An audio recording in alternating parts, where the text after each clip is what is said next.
The first thing Evan noticed about living on the station was how quiet it was. Not silent, but controlled.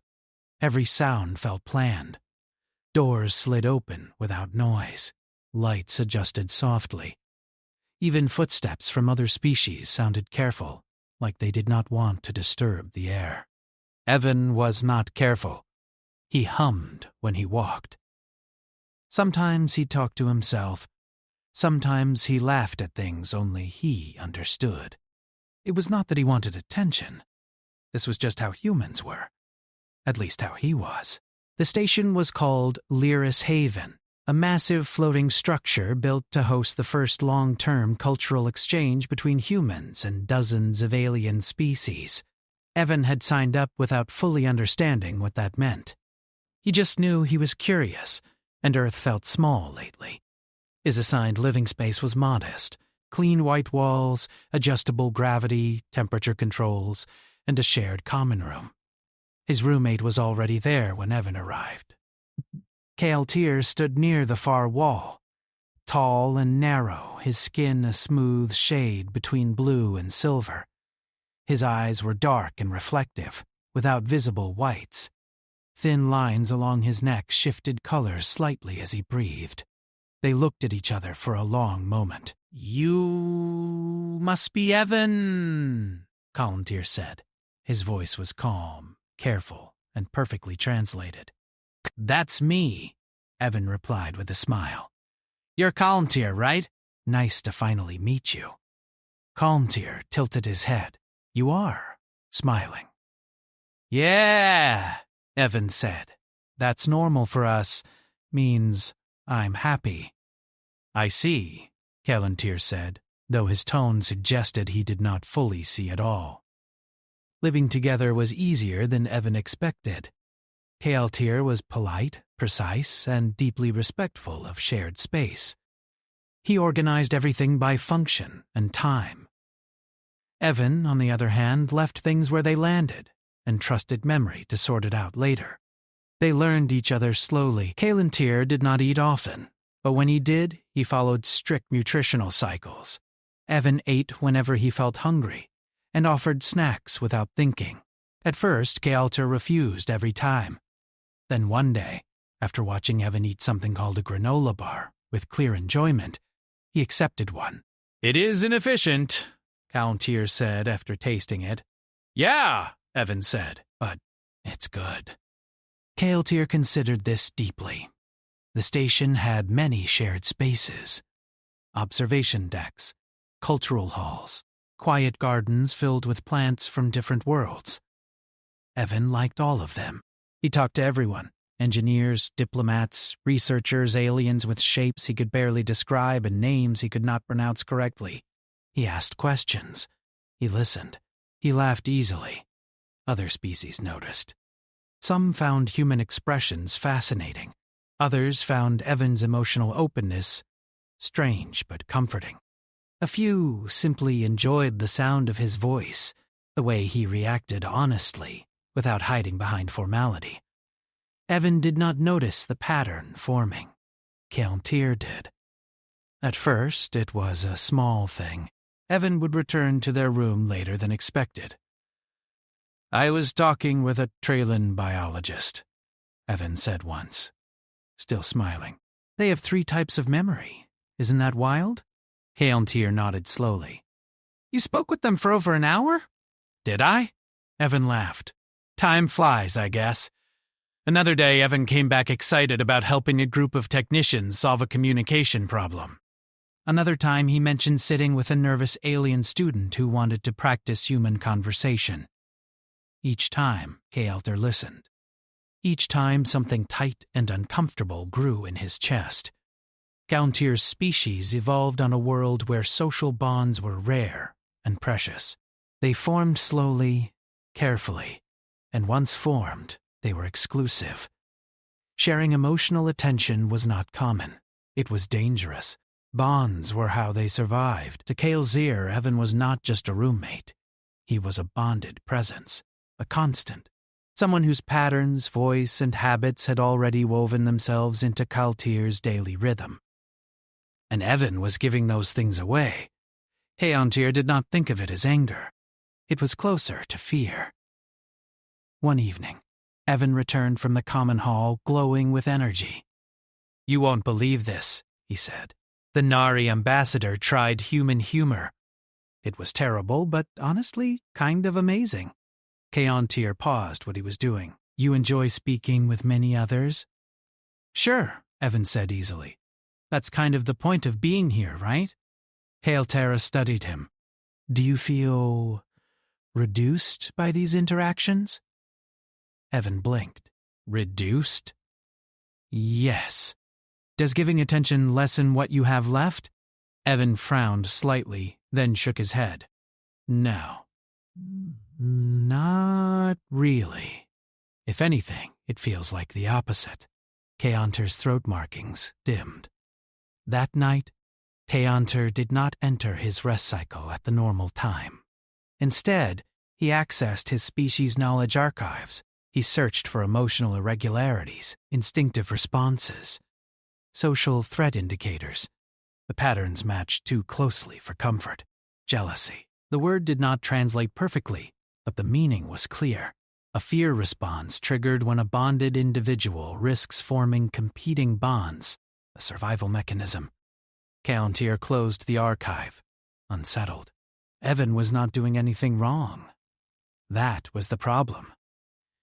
In the following days, Keontir began adjusting things. Small things. He suggested shared meal times, adjusted lighting schedules so Evan stayed in the room longer, chose joint activities under the excuse of cultural exchange requirements. Evan agreed happily every time. "Sure, sounds fun," he said. "Didn't know you were into star mapping." "I am now," Keontir replied. Still, Evan continued to talk to others. He could not help it. He waved, smiled, listened. It was how he connected to the universe around him. One afternoon, Keontir observed Evan across the garden space. Evan sat beside a small, insect-like alien who trembled as it spoke. Evan leaned in, nodding, his expression gentle and patient. Whatever Keontir felt then was sharper than before. That evening, Keontir made a decision. "Evan," he said once they were alone, "I need clarification." "About what?" Evan asked, kicking off his shoes. "You frequently engage in personal interaction with others," Keontir said. "You display emotional availability." "Well, yeah," Evan said slowly. "I guess I do. Is this intentional?" Keontir asked. "Are you seeking replacement bonds?" Evan stared at him. "Replacement?" No, not at all." Keontir stepped closer. "Then why do you continue offering yourself?" The words hung in the air. Evan felt something twist in his chest, not fear, but realization. "Oh," he said quietly. "Oh, Keontir. Is this about me talking to other people?" Keontir did not answer immediately. His throat markings pulsed faintly. "I do not understand how you can divide yourself without loss." Evan exhaled slowly. "I'm not dividing. I'm just connecting." Keontir looked at him, truly looked, as if trying to see the world through human eyes for the first time. "That is what frightens me," he said. Evan took a step closer, careful not to crowd him. "I'm not going anywhere," he said gently. "Talking to others doesn't mean I care less about you." Keontir's voice was quiet. "My species has no concept for that." Evan nodded. "Then maybe we can figure it out together." Keontir did not respond, but something in his posture eased, just a little. Outside their room, the station continued its calm, orderly rhythm. None of the watching species realized that something important had begun. Not a conflict, not a threat, but a question that could change how the galaxy understood humans. Because Evan was not special for what he did. He was special because of how easily he gave it away. and Kaltyr was beginning to understand that this might not be a weakness at all. After that conversation, things did not return to how they were before. Evan still talked to others. He still smiled, laughed, and listened. But now he was more aware. He noticed when Kaltyr watched him a little too closely. He noticed the pauses before Kaltyr spoke, the way his throat markings shifted color when Evan mentioned someone new. Kaltyr noticed everything. He noticed how Evan leaned forward when someone was nervous, how his voice softened without effort, how he remembered small details about others, even after meeting them only once. These behaviors were not learned. They were instinctive. That disturbed Catalina deeply. Among his people, attention was currency. Emotional focus was survival. To give it freely was unthinkable. And yet Evan gave it away as easily as breathing, without fear, without calculation. Kaltyr accessed the station's shared sociological data more often now. He read reports written by other species about human behavior. Humans formed wide networks instead of narrow bonds. Humans valued repeated choice over permanent attachment. Humans did not weaken through connection. They expanded. The concept felt dangerous. One cycle, Kaltyr accompanied Evan to the communal learning hall. Evan had invited him casually, as if it meant nothing special. "You don't have to come," Evan had said. "But I thought you might like it." Kaltyr did not like it. The room was full of aliens gathered around Evan, not crowding him, but clearly drawn toward him. They asked questions. They shared experiences. Some only listened. Evan gave them all the same attention. Kaltyr stood slightly behind him, observing. His instincts screamed warnings. This was not how bonds were meant to work. This was not safe. An elder from a crystalline species spoke quietly to Evan about loss. Evan listened without interrupting, his expression serious, kind. When the elder finished, Evan said nothing for a moment, then simply replied, "I'm really glad you told me." The elder's surface shimmered softly.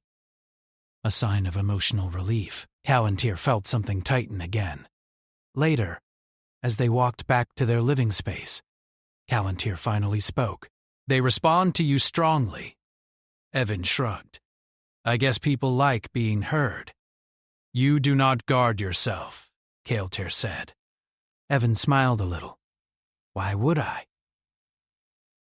Kaltyr did not answer. That night, Kaltyr dreamed. This was rare for his species. Dreams were usually fragmented memories or instinctive warnings. In the dream, Evan stood in a wide space filled with others. Kaltyr reached for him, but Evan did not disappear. He simply turned, smiling, connected to everyone at once. Kaltyr awoke with his heart racing. The next day, a formal message arrived. The station's Social Research Council requested Evan's presence for observation and discussion. This was not unusual, but the frequency had increased. "I'll be back in a few hours," Evan said, already pulling on his jacket. Kaltyr hesitated. "May I accompany you?" Evan looked surprised, then pleased. "Yeah, sure." The council chamber was calm and open, designed to put all species at ease. Several representatives sat in a wide circle. Data displays hovered softly in the air. They asked Evan questions about human friendship, about emotional openness, about why humans did not experience exhaustion from constant social interaction. Evan answered honestly. "We do get tired sometimes. But connection gives us energy too. It reminds us we're not alone." One representative turned slightly toward Kaltyr. "Is this consistent with your experience?" Kaltyr paused. "Yes. And it is disruptive." The word carried weight. The council did not challenge it. They were already noticing the same pattern across the station. Where humans were present, communication improved, tension lowered. Tension, cooperation increased, but so did dependency. After the meeting, Evan was quieter than usual. "Did I mess something up?" he asked as they walked. "No, Kaltyr," said quickly. "You are being studied because you are effective. That doesn't always end well," Evan said softly. Callantyr looked at him. "You are not in danger." Evan smiled, faintly. Good. Back in their room, Callantyr found himself speaking before fully deciding to. "So our rest cycles align more closely." Evan blinked. "Oh, okay. I did not request your permission," Callantyr added. Evan considered this. "You could have asked." "I feared refusal." Evan sighed, not angry, just thoughtful. "Callantyr, you don't need to lock me in to keep me here."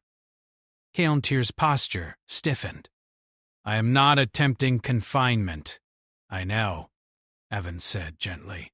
"But it kind of feels like you're afraid I'll disappear if you look away." Callantyr was silent.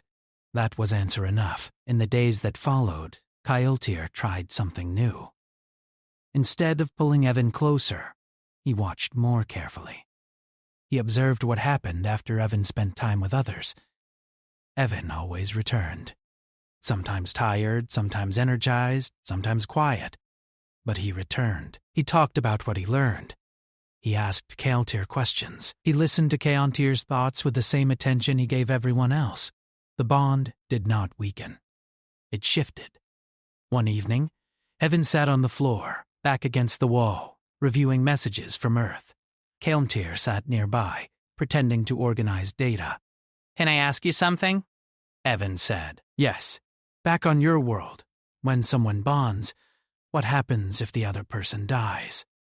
Callantyr answered carefully. "The survivor often withdraws permanently." Evan swallowed. "That sounds lonely." "It is safe," Callantyr replied. Evan shook his head slowly. "We'd call that surviving, not living." Callantyr looked at him. "And if your bonds leave?" Evan smiled sadly. "Then we grieve, and eventually we connect again." The idea felt impossible. Yet here Evan was, standing whole. Later that cycle, Callantyr accessed the archives again. He searched not for jealousy this time, but for adaptation, for records of instincts that evolved beyond their original purpose. The results were thin. Callantyr closed the archive and looked at Evan, asleep across the room. Peaceful, unafraid. For the first time, Callantyr wondered if his fear was not protecting him at all. The next day, an unexpected thing happened. Another alien approached Callantyr directly. "You are bonded to the human," the being said. It was not a question. "Yes," Callantyr replied cautiously. "There is concern," the alien continued. "Others are becoming attached." Callantyr felt a surge of something sharp. Attached how? They seek him repeatedly. They experience distress when denied access. Calantyr's instincts flared. He is not a resource. The alien inclined its head. "That is the problem." "Oh." "He does not behave like one." When Callantyr returned home, he found Evan preparing food. "Hey," Evan said. "You okay?"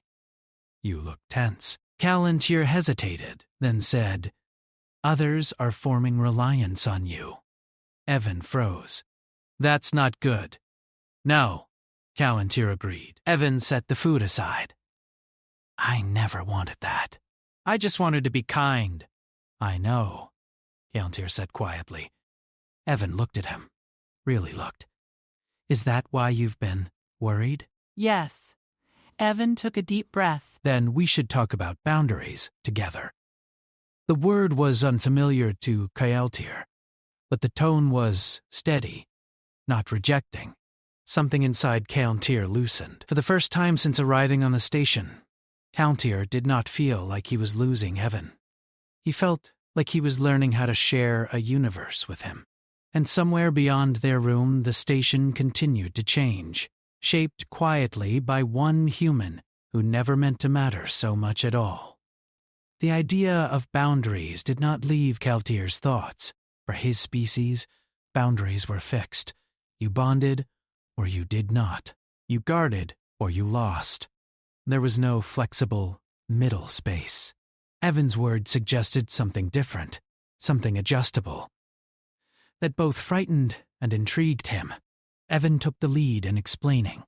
He did not do it all at once. He explained slowly, through small actions. When someone approached him in a shared space, Evan still listened, but he began ending conversations gently instead of letting them stretch without limit. When someone asked for his presence repeatedly, Evan suggested group settings instead of private talks. When he felt tired, he said so. Kallantyr watched closely. The station noticed, too. Some aliens reacted with confusion, others with relief, a few with disappointment. But something important changed. Evan was no longer endlessly available, yet he was still kind, still human. That balance impressed many species more than his openness ever had. One cycle, the station announced a social forum. Representatives from multiple species would discuss the effects of human integration. Evan was invited again. This time, Kaltir was invited as well, officially. The room was larger than before. More observers, more attention. Evan sat calmly, hands resting on his knees. Kaltir sat beside him, posture straight, alert. Questions came quickly. Why do humans continue bonding despite loss? How do humans prevent emotional overload? Is selective attachment learned or instinctive? Evan answered simply, "We don't prevent loss. We accept it." And we don't measure bonds like numbers. Each one is its own thing. A representative turned to Kallantyr. And you? Kallantyr paused. Every instinct told him to claim Evan, to mark the bond clearly, to protect it from dilution. Instead, he said, humans do not weaken bonds by forming others. They strengthen themselves. The room fell quiet. After the forum, Kallantyr and Evan walked together through one of the observation corridors. Stars stretched endlessly beyond the transparent wall. That was brave, Evan said. It was accurate, Kallantyr replied. Evan smiled. Those two things don't always match. Kallantyr considered that. Over the next several cycles, Kallantyr felt a shift inside himself. The sharp fear dulled. Not gone, but quieter. In its place grew something unfamiliar. Trust. Evan continued to return. Always. Not because he was trapped, not because he was claimed, but because he chose to. That choice mattered more than Kallantyr had ever expected. Then the council made an announcement. Humans were being reclassified within the exchange program, not as standard participants, but as high-impact social catalysts. The wording was careful, neutral. The effect was not. Requests for human interaction were now regulated, supervised, scheduled. Evan read the notice twice, then sighed. I didn't mean for this. Kallantyr watched his reaction closely. There was no pride, no sense of superiority, only concern. You are not pleased, Kallantyr said. No, Evan replied. I don't want to be a tool. Kallantyr nodded slowly. Nor should you be. That evening, Kallantyr did something his instincts told him not to do. He spoke to the council privately. He explained his species' history, their fear of diluted bonds, their understanding of jealousy. He explained his own reactions to Evan, honestly, without shame. Then he explained what he had learned. Humans do not take bonds, Kallantyr said.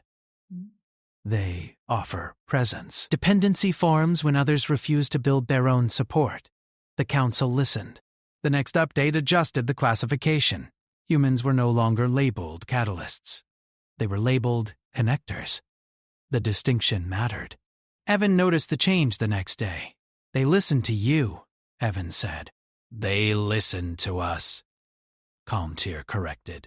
Something warm settled between them, but not everyone adjusted easily. One alien, a researcher from a long-isolated species, approached Evan repeatedly, ignoring new limits. Evan remained kind but firm. One day, the researcher confronted Calmtier instead. You are preventing access, the alien said. I am protecting balance, Calmtier replied. You fear replacement, the alien accused. Calmtier paused, then said, I fear loss. There is a difference. The alien did not understand, but they stepped back. That night, Evan and Calmtier talked longer than usual. I never wanted to cause problems, Evan said quietly. You did not, Calmtier replied. You revealed them. Evan looked tired. Sometimes I think humans aren't built for this scale. We connect fast, maybe too fast. Calmtier shook his head. You are built for it. Others are not prepared. Evan smiled faintly. You really believe that? Yes. Silence followed. Comfortable this time.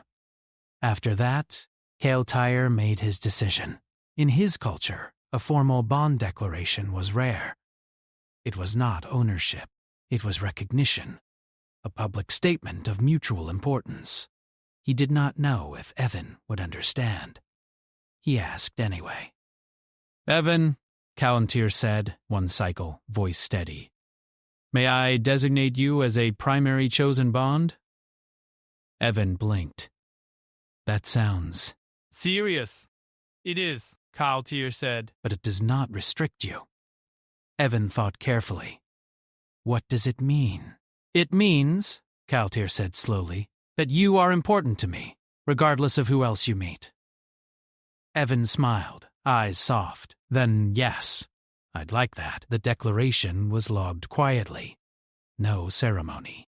No spectacle. But the station felt it. Other species observed the result. Evan did not withdraw. Calmtier did not tighten control. Instead, the bond stabilized both of them. Jealousy faded into something calmer. Pride, maybe. Or understanding. One evening, Evan stood at the observation window again. Calmtier beside him. Do you ever wish I was different? Evan asked suddenly. No, Calmtier replied without hesitation. Evan laughed softly. Good.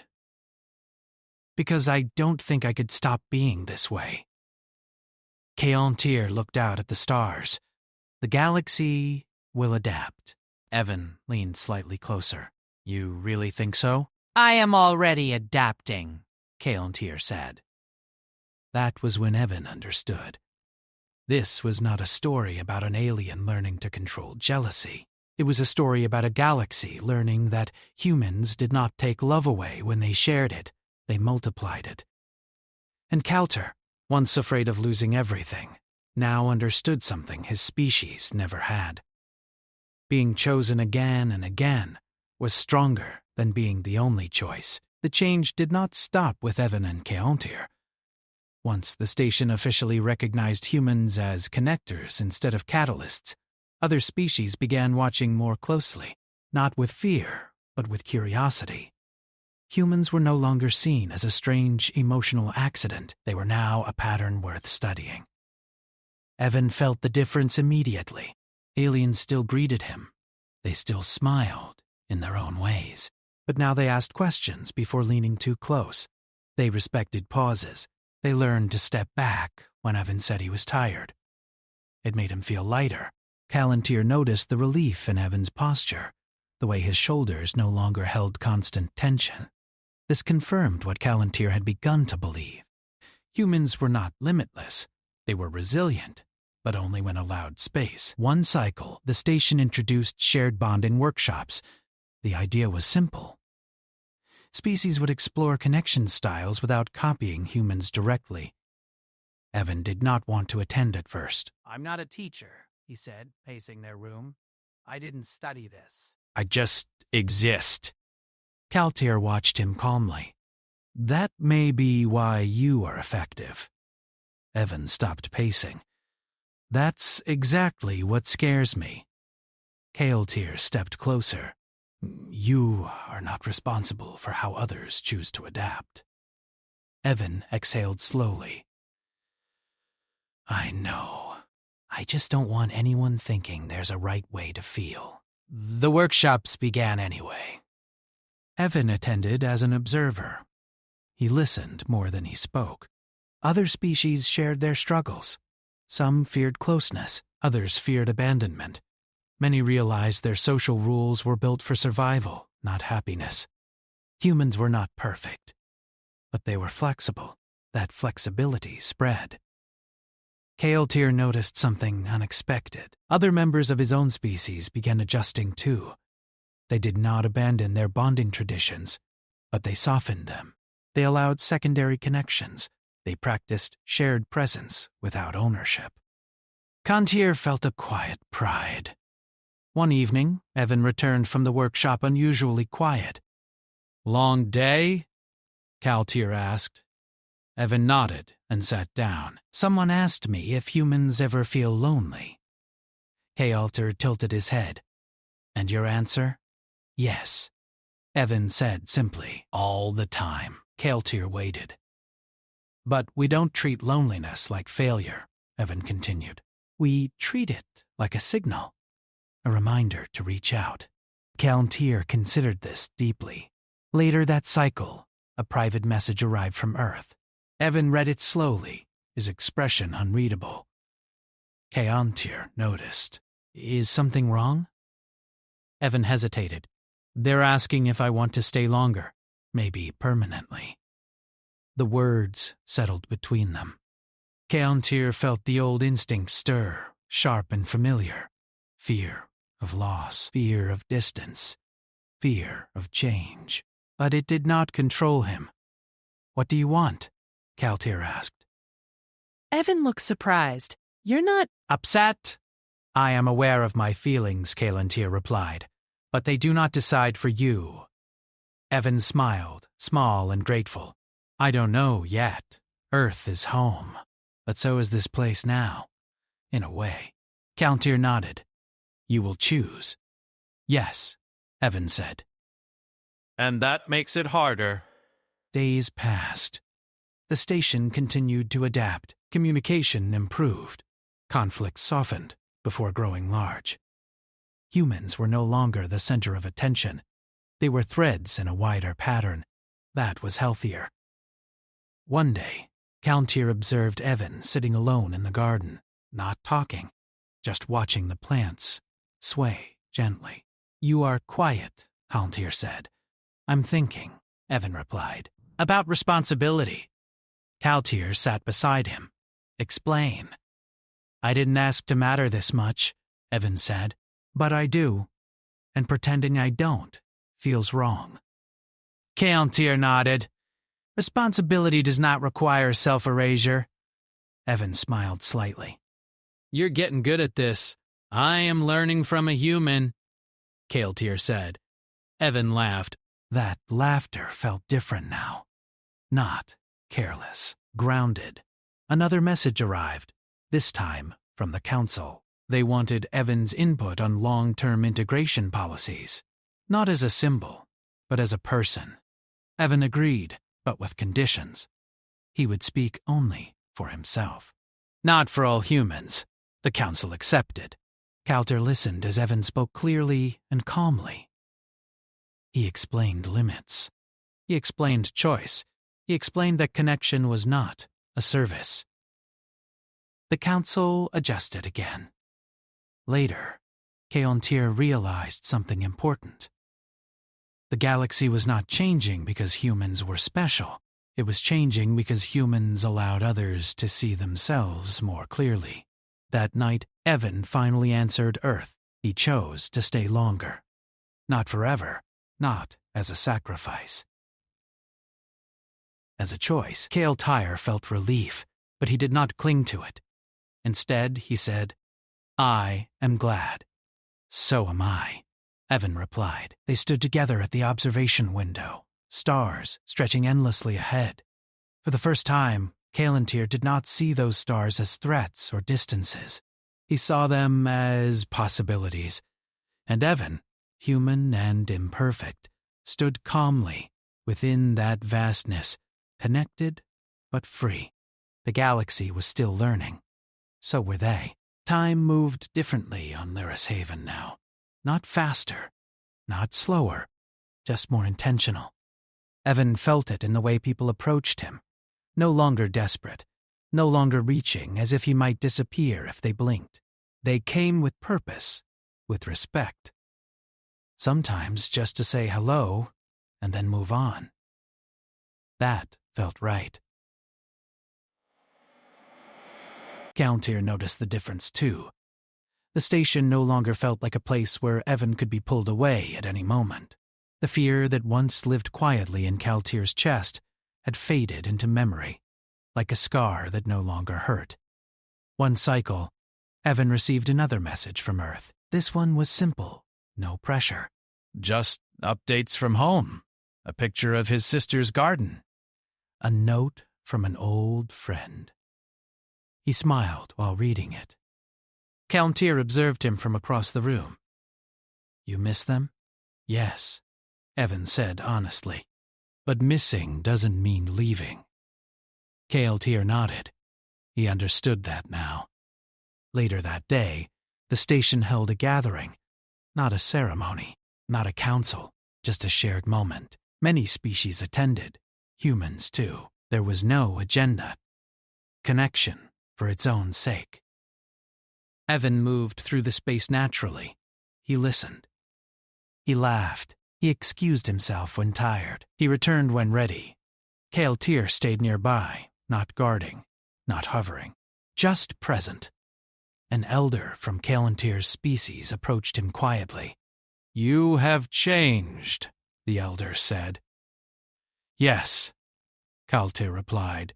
You allow your bond to exist without control. Callantyr looked at Evan across the room, speaking gently with a group of young researchers. I allow it to breathe. The elder considered this. And you remain whole? Yes, Callantyr said. More than before. The elder inclined their head, thoughtful. As the gathering ended, Evan joined Callantyr at the edge of the room. You okay? Evan asked. I am, Castier replied. I was observed. Evan smiled. Welcome to my life. They walked back to their living space together, steps in quiet rhythm. That night, Callantyr initiated something unexpected. In his culture, there was a final stage of bonding rarely reached. It was not permanent. It was not exclusive. It was acknowledgement. He asked Evan to listen. I want to record a declaration, Callantyr said. Not for the station. For myself. Evan sat, attentive. Okay. Callantyr spoke slowly. I acknowledge that my bond with Evan exists by choice, renewed daily, without fear of loss through expansion. He paused, throat markings glowing softly. This bond does not weaken when shared presence exists elsewhere. He finished and looked at Evan. This is new. Evan felt his chest tighten, warm. That's really meaningful. It is also terrifying, Callantyr admitted. Evan smiled gently. Yeah. The declaration changed nothing on the surface, but inside Callantyr, something settled permanently. In the following cycles, the station prepared for a review. Other habitats wanted to learn from Lyris Haven, not to copy it exactly, but to understand what had worked. Evan was asked one final time to speak. He stood before the observers, calm and clear. I don't think humans are special because we connect, he said. I think we're special because we believe connection doesn't steal from us. He paused. We choose people again and again. That's it. That's the whole thing. The observers recorded the statement. The galaxy listened. When it was over, Evan returned home feeling lighter than he ever had since leaving Earth. Kaltir met him at the door. "You are finished." "I think so," Evan said. "At least for now." They sat together, comfortable in the silence. "Do you regret bonding with me?" Evan asked suddenly. Kaltir answered without delay. No. Evan nodded. Good. "Because I don't regret staying." Outside, stars drifted slowly past the window. Endless. Calm. Evan thought about how small humans were in the universe. How fragile. How short-lived. And yet, everywhere humans went, they left something behind. Not buildings. Not control. Understanding. Kaltir thought about how his species had survived by holding tightly, by narrowing focus, by guarding against loss, and how much fuller the universe felt now that he had learned to loosen his grip. They did not promise forever. They did not need to. Being chosen today was enough. The station lights dimmed for rest cycle. Evan leaned back, eyes closing. "Hey, Kaltir. Yes? Thanks for being jealous." Kaltir paused, then said, "You are welcome, I think." Evan laughed softly. And somewhere far beyond Lyra's Haven, other worlds began to ask a quiet question for the first time. Not how to survive together, but how to choose one another without fear. That was humanity's gift. Not dominance. Not power. But the courage to connect and still remain free.